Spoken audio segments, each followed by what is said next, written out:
Hi, I'm Missy Day, and welcome to Missy Day Live in the heart of the city. And today we're coming from you from a new location. It's a theater that also belongs to Todd Fisher and his wife, Kat. And we have Scott McCambridge, who's working all the boards for us. And we have a live audience. So today, as I said last month on the first show, that this is just a platform for people that are on the strip as performers, but also have lives of their own. I can't tell you how many times when my husband and I said we were moving to Las Vegas, the assumption was that we were going to work in casinos, and where would you live, because that's all they have in Las Vegas. And so we're here to stop the myths and misconceptions about Las Vegas and the people that perform here. And I am super excited and honored and thrilled to have my guest today, Cali Tucker, join us. So welcome, Cali. Hi, good to be here. Thanks for having me. So before we start, I want to say that I did know you from a program you were on. We're not going to say what. And then my friend Julia called me and she said, "Oh my God, I'm sitting at Hank's and you have to hear this girl. She's amazing." And so we went on a little road trip and she played your music the whole way to where we were going.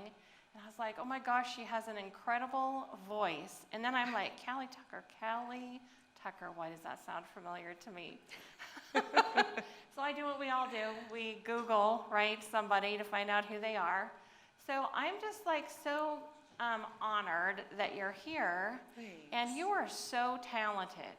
Oh, thank you, Missy. You're so sweet. So did you just like grow up and just start belting out songs? I honestly did. I mean, it was just, my mom was a performer, and so, I would go backstage and go on tour with her and be, on the bus, and she'd invite me to come out and sing with her, and I'm just a kid.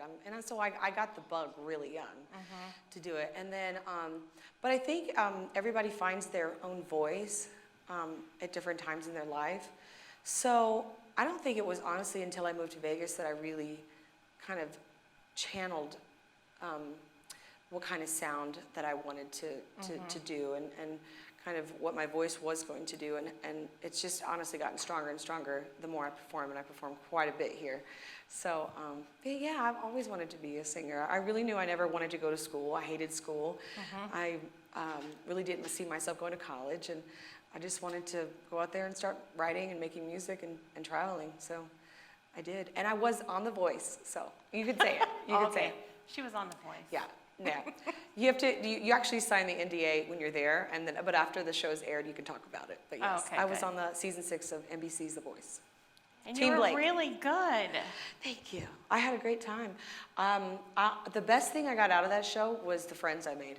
I know that sounds super cliche, but it's the truth. So my roommate, Megan Ruger, we both lived in Nashville at the time, had never met, and we got paired to be roommates. And now we are the best of friends. We both were on the same team, Team Blake. And now we lived in Nashville together, and then I moved out here to Vegas, and then she soon followed. So she's here now too, and you should interview her as well. And then my battle partner, Ryan Mike Maloney, he's the real reason why I moved to Vegas. We became good friends. We battled it out on The Voice. He won the battle, which we look back now and say that was the best case scenario. Just everything kind of turned out great. So we started performing here together in a show called The Las Vegas Voices, which is a duo. And just so many great things have come from The Voice, but most importantly, the friendships I've made that actually helped catapult my career. I bet. So it was a wonderful experience. I mean, it seems from the viewer's point of view that everybody gets kind of close, or there's a lot of close relationships. There's a lot of long-term friendships through it, but there are some instances where people don't get along, and I was the therapist for a lot of the contestants that didn't get along.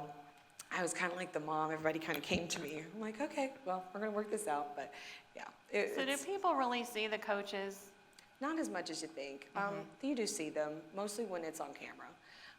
But unfortunately, you don't get to spend as much time with them. However, behind the scenes, there are incredible vocal coaches, choreographers, if you need a therapist while you're there, an actual therapist, they have those on staff. Like, you have a lot of people that you turn to behind the scenes for guidance. But you're really kind of cooped up in this hotel while you're there, not really allowed to leave. So you have a lot of time to think, and there's not much to do. So, you know, you develop all these friendships and relationships with people. And Right. yeah. That's very cool. Yeah. So being from Nashville, do you feel like, is there the pressure at all, or the feeling that you're going to be just in a country lane when you're in Nashville? Not necessarily. I've always kind of pushed against the grain when it came to music, and I think that's probably why I haven't gotten as far as I wanted to in my career, because people always automatically assume that I'm going to be a country music singer, when in fact I'm so much more than that. And I will continue to push that issue that I'm not going to be pigeonholed into one genre just because of my lineage. However, I love country music. I think it's great. I think it's kind of fun, the direction it's going in. I think that I read an article that, or an interview that, I can't remember who did it, but it was with Reba, and she's like, it's turned into this bro country, and all you hear is dudes on the radio, and it's legit. I honestly turned on the radio, and it took me 15 songs to get to a female artist, so I was really disappointed when I had discovered that. So it's always been my goal to empower women and push women forward, especially in a male-dominated genre for some reason. I would love to see myself as a successful country artist with an incredible twist, my own twist. I call it dream pop.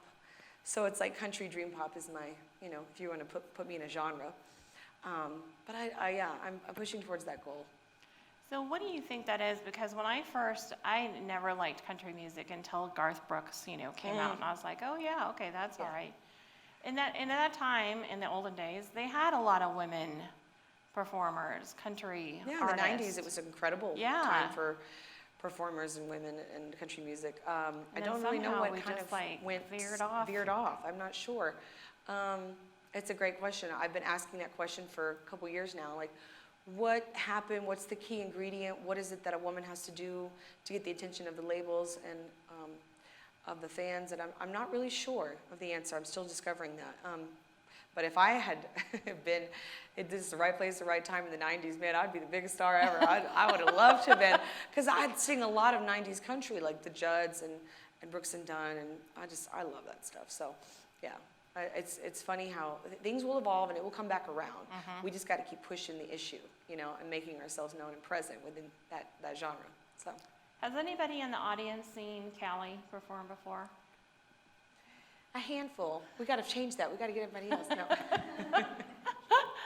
Well, you take the audience on a ride through like all different kinds of music. It's like you could be singing, we're gonna do it together. We're gonna do it together?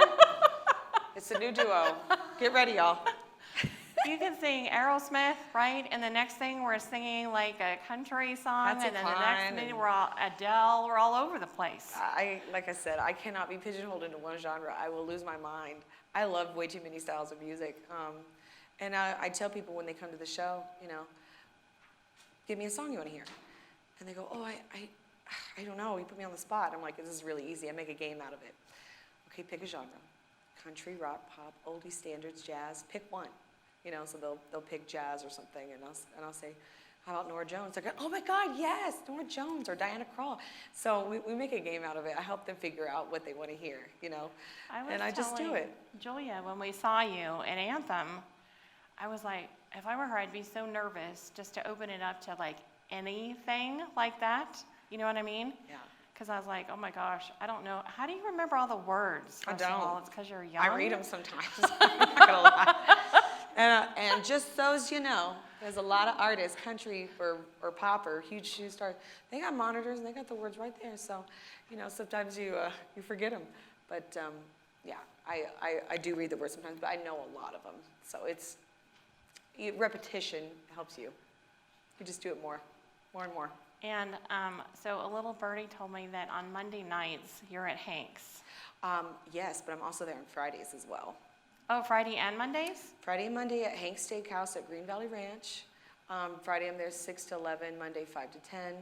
I'm also at Sam's Town Casino at Roxy's Lounge Tuesdays 6 to 9:30. And in July 4th is going to be my first day with Ryan. We're getting the band back together. Me and Ryan White Maloney. He was my battle partner on The Voice. Right. So we call ourselves the Las Vegas Voices. We're going to be at the Westgate 8 to 11 on Thursdays. Oh, awesome. And then I do a lot of private parties and corporate events on the weekends. And then sometimes, are you like on a regular schedule for Anthem Country Club or just No, sometimes? unfortunately, now that I'm with Ryan on Thursdays, that was the only day they were having live music. So I'm not going to be able to perform there anymore unless they do Saturdays. Julia.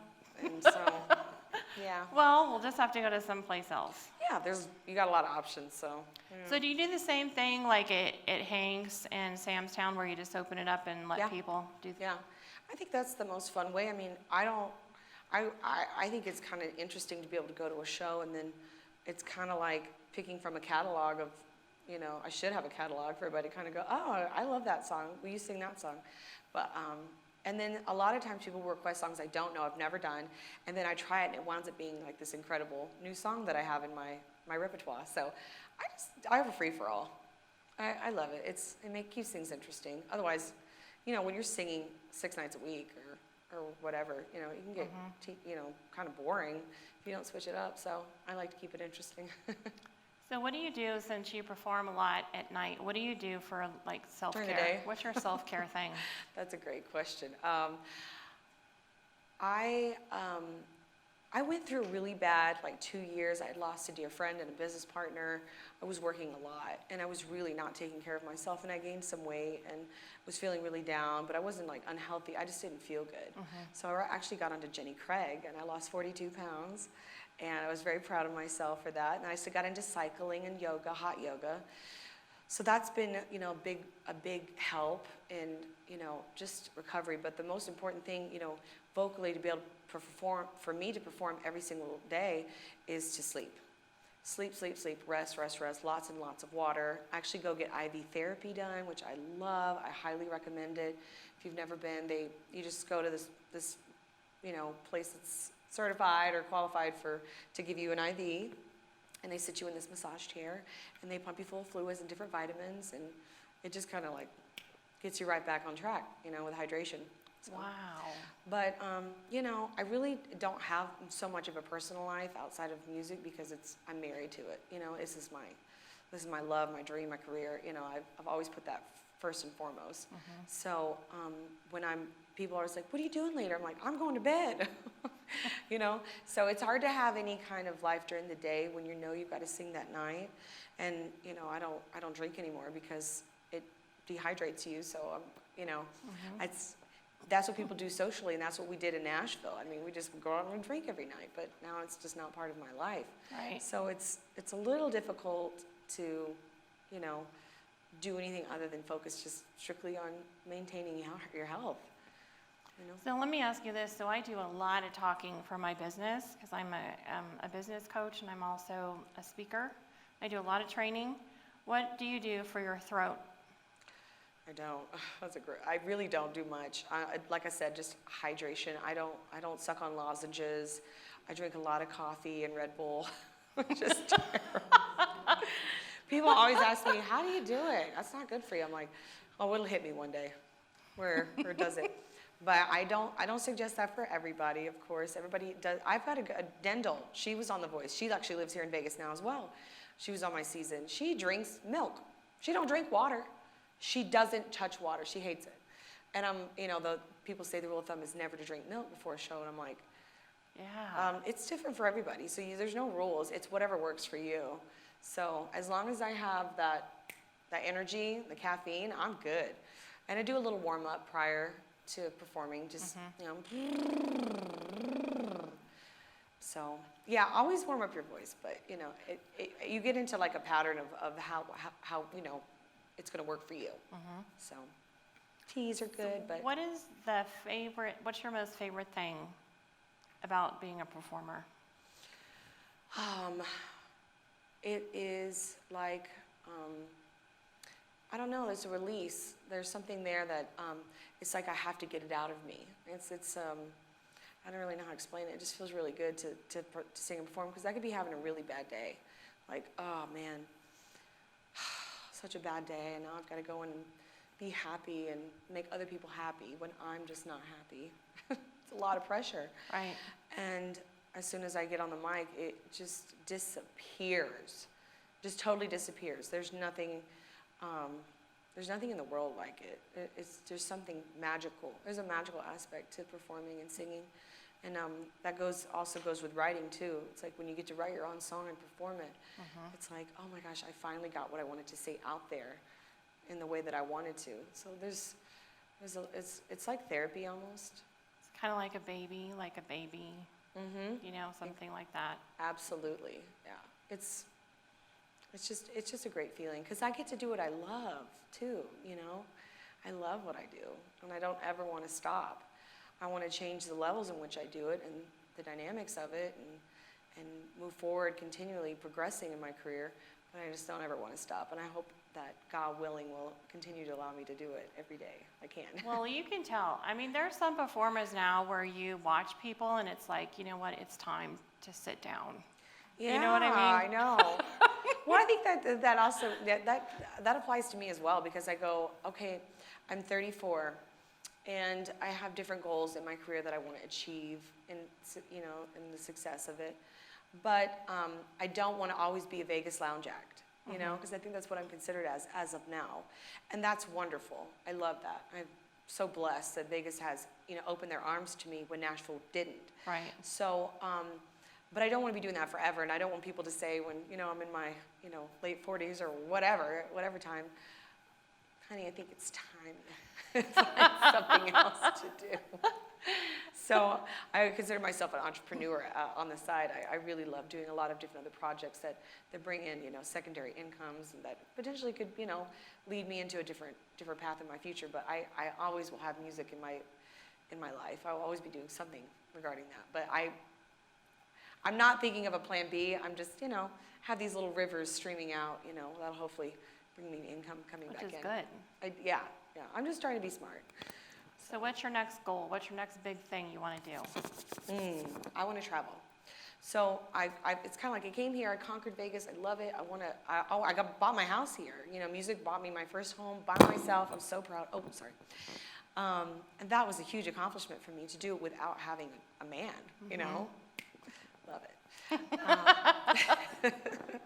Ever since I was a little girl, that was a big dream of mine, you know, because I watched my mom raise me as a single mom, so it's like, oh my gosh, you know, I really want to prove to myself that I can do this on my own and not rely on anybody else, so that was a big deal. But, so now that I've got a home here, I don't really want to leave, I want to travel.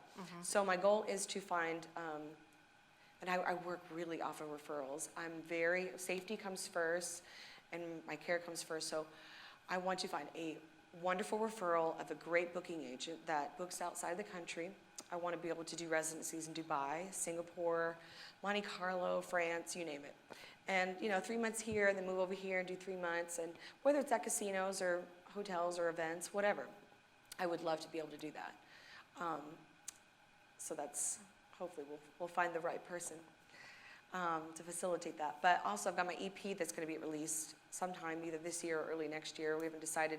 It's the whole marketing thing behind it. It has to be just perfect, and I'm sure you know all about that. So I don't want to release any music or anything unless it's ready, you know. And so that's happening. These songs were actually written primarily for TV and film placement. So we're looking for that. And I would go out to Burbank and record with my producer, PK, who's an incredible Grammy-nominated producer, worked with Chris Brown and Janet Jackson, so it was like a total honor to work with him. Wow. And my co-writer, Trisha Batani, helped me write all these awesome songs. It was just a really great experience. So hopefully that will get released so everybody can get some new music finally. Always pursuing the goal of potentially being signed by a major label and being able to continue my career and grow that and tour as a big name act. So awesome. Yeah. I know that My you plate's have full. I know that you have to go after our segment is over because you're performing tonight. But Yes. before you leave, you need to get with Gary Anthony. He's right in the second row. I see. Hi, sweetie. What a fresh face. Look at that smile. That's awesome. Absolutely. So where can people check you out if they want to, like online? And then if you wouldn't mind, just tell us where you're performing again Sure. for those that want to come and see you. Yes, so you can find me at my website, feel like people don't go to websites anymore, so people need to go to my website, www.calitucker.com. That's CALITUCKER. I'm also on Instagram at Cali Tucker Music, Facebook, Cali Tucker Official. I really don't do Twitter, guys, but I'll still post on there. But I think it's Cali Tucker, at Cali Tucker on Twitter. And I perform weekly at different places, but mostly Monday and Friday at Green Valley Ranch Casino at Hank's Steakhouse. Tuesday night at Samstown Casino at Roxy's Lounge. Wednesdays I'll be at the Westgate in their lounge there with Ryan White Maloney. And then other than that, you can also book me for your wedding or private party or event all around the country. So, yeah. And you do corporate events, right? Yeah, I travel quite a bit for those, but they're just one-offs. So it's like I go there, I do the event, and then I fly back the next day. So. Right. But I like doing that. That's fine. It gets me out of town. It's good. So what about the one last night? Is that like just kind That's of a one-off fill-in thing? gig. Yeah, that's a fill-in gig. I'm doing it because I'm bored, honestly. Like I don't just, at this kind of stage in the game, like you don't want to just go play anywhere. You want to love the venue that you're at. You want to love the people. You want it to be the right price. And it's, I want to find a great place for Saturdays and Sundays that I enjoy and I like going to, and I feel like it's a good representation of, I can give them what they want, Right. Because there's some venues I go, I'm just not right for this venue, or this particular night, but what about this? So I'm sensitive to that, but so yeah, I just kind of do that gig to fill in. It's nice because I actually get, it helps me get a ton of followers on Instagram, like being out there with that constant flow of people, but I'm probably not going to do it anymore in the future. It's outside and it's hot. Yeah, and I think you're right. I think you have a brand, right? Yeah. That you've worked hard on, and I think that venue doesn't match the brand anymore. Correct, yeah. It used to be different, I think I told you, but now it's kind of changed, and it's still awesome and it's wonderful, but I'm just looking, obviously, for something a little different. Right. So, you've got to learn to say no sometimes. Yes, some no is okay. No is okay, yeah. Well, if you haven't seen Cali before, you need to go check her out. She's an incredible performer, and I was surprised. Like you would say, you're taking a break, and it'd be like 5 minutes later, and you're back singing. Not funny, because I actually take a 30-minute break. So, but I do a lot of talking. I'll go and say hi to everybody because I want to. So I really then I'm like oh that. shoot, only got 3 minutes to shut up and drink some coffee. I thought that was very cool because in that room, you made sure that you got around to everybody and said, at the very least, hello, how are you doing? Yeah. Which to me, as the person in the audience, I think that's very cool. Thanks. I mean, it's really not an obligation. I don't even have to do it. And a lot of performers will just walk out. They won't even say hi, but I want to. I don't have family here. So when I meet you guys, it's like y'all are my family. Y'all are the shoulder I lean on. You think that you're coming to see me, Right. But you're helping me out, So I love getting to meet everybody, and I wouldn't be sitting on the stage if I didn't get to meet you. So it's wonderful. I love it. I love talking to people. That's awesome. Where are we at for time? Yeah, I'll just keep talking. Yeah. 27 minutes. What? 27 minutes in. Okay, left. I was like, wait. Perfect. Good. Well, so then this is perfect because, are you familiar with giving keys at all? Have you ever heard of those? No. So Caitlin Cosby created these keys, and the whole point behind the key is that it has a word on it.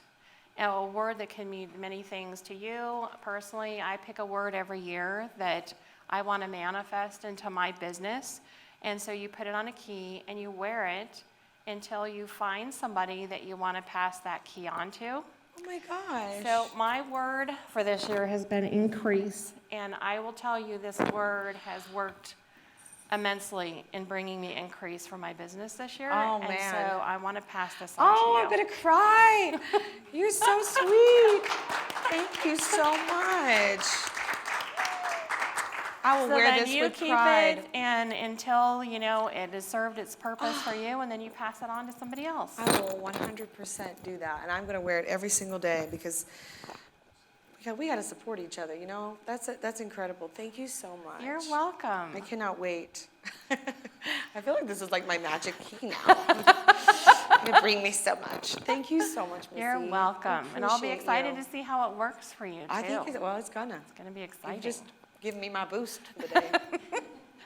Well, thank you for joining us today on Missy Day Live. And I want to thank again Cali Tucker for being such an amazing guest. And again, I just think you're so super talented, and I only wish the best for you going forward. I appreciate it, doll. Thank you so much. Hope to come back someday. You're welcome. I'd love to Yes. have you back. I think you should be up here singing. I agree. This is an incredible stage. Studio. Right? I love it. Wow. I love this mic and everything. All right. We'll make it happen. All right. Thank you, everybody. We'll see you next time. Thank you so much. Thank you, Missy.